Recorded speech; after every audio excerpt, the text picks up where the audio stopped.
all my kids except for one was baptized. And I kind of strayed away from the church. And I was going for a while, and then I strayed and got away from it. A lot of things happened in my life that I'm not too proud of. And, but I rededicated my life to the Lord a couple of weeks ago. Amen. And the reason, back in 2009, October 23rd, the reason I remember that date, because that's the date that my husband died back in 77. Anyways, I was coughing a lot. I thought, well, just cigarette cough, you know. So I didn't pay no attention to it. Of course, my kids used to always get on me, Mom, you need to go check this out. You need to go to the doctor. But I was stubborn. I didn't want to go. Well, I went to bed that night, and I woke up about, I guess, probably about 4 o'clock in the morning. I couldn't breathe. Couldn't get no air into my lungs. I called my daughter-in-law, Shelley, and I asked her, I said, could you take me to the emergency clinic? So she was right over there. She took me there. They checked my O2 stats, which was horrible, I guess. So they told her to take her to the emergency room right away. They admitted me to the hospital. Turned out that I had pneumonia and COPD, which COPD is a lung disease that you die from. There's no cure for it. It's just a slow, progressive disease. So anyway, I was in there in about a week, and they was giving me so much medicine and taking so much blood out of my forearms that my veins collapsed. So they had to put a catheter up here where they could get blood. About a week afterwards, I started feeling confused and dizzy and just kind of disoriented. So Shelley went in there. She told the nurse about it. The nurse came in there. She just kind of looked at me and she said, well, what do you want me to do about it? And I thought, duh, do something. But she didn't. She just walked back out of the room. She said, well, she said, call me if you need me for something else. Well, I guess the next day I served lunch and I tasted it, and oh my gosh, everything tasted like if I was eating pure sugar. I told my son-in-law, I said, I can't eat this stuff. I said, I'm going to lay down and go back to sleep. Which I did, and I don't remember nothing else after that. I guess I stopped breathing on my own. I started having violent seizures. They took me to ICU. They put me on a breathing ventilator and restrained me to the bed because of the seizures. They induced a comatose state, so I wouldn't be fighting them, and so I could get my body rest. Come to find out, well, I remember my son, and this I'm in a comatose state, I don't remember much of it, but I do remember seeing my son's face. And his face was as white as a ghost, and he looked like he'd been crying. He looked so scared.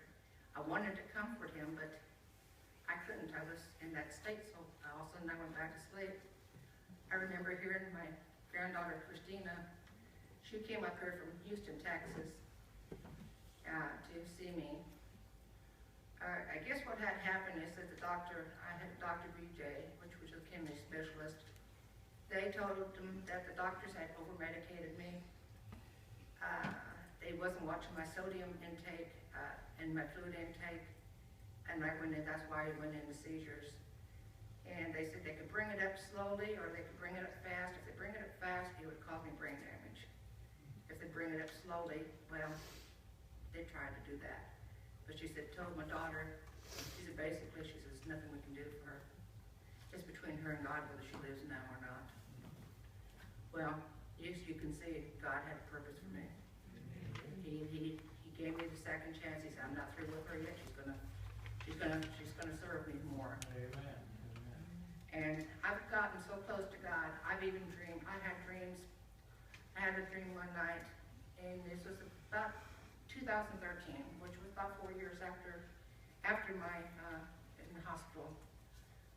I dreamed that, and I hadn't been going to church, but I had dreamed that a friend of mine, we went to this church. It was an old abandoned church. The roof was leaking and it's tore down. I painted, and So everybody went in, and the pastor told us that the services wasn't ready to start yet, but to take a can of vegetables and a can of fruit, and to go outside and eat them, and then afterwards put them in each separate containers.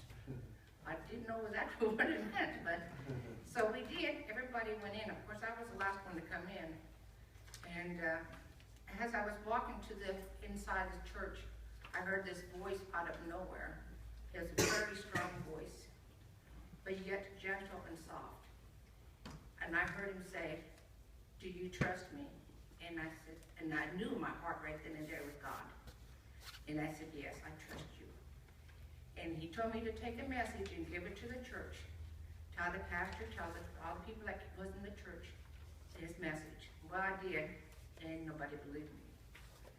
And so everybody, the service was ended and stuff, and who was walking out, everybody from the church was gone except for me and the pastor and my friend. Well, they were standing up on the stairs talking, where there was, on the side of the church was an old abandoned cook stove, a gas cook stove. It wasn't hooked up or nothing, it was just broken down and ready for somebody to haul off. I heard that voice again. He asked me, "Do you trust me?" And I said, "Yes." And he said, "Do you trust me with all your heart?" And I said, "Yes." He said, "Put your hand on the back of that burner of the stove." So I did. All of a sudden, a fire came on that stove. And I never felt the heat. I never got burned. And I turned to the pastor and to my friend, and I said, "This is what I was talking about. God has talked to me. He wants me to deliver a message to you, so you will know that He is real, and He is there for you." And so that's what. But I've got one more thing that I'd like to say. Is in Proverbs 3, chapter 3, verse 5 through 6. It says, "Trust in the Lord with all your heart, and not your own understanding. In all your ways acknowledge Him, and He shall direct you to your paths." And also Matthew 21 and 22. It says, "Whatever you shall ask in prayer, believing, and you shall receive." And my son is one of the proof, and so is my family. They don't hardly ever pray.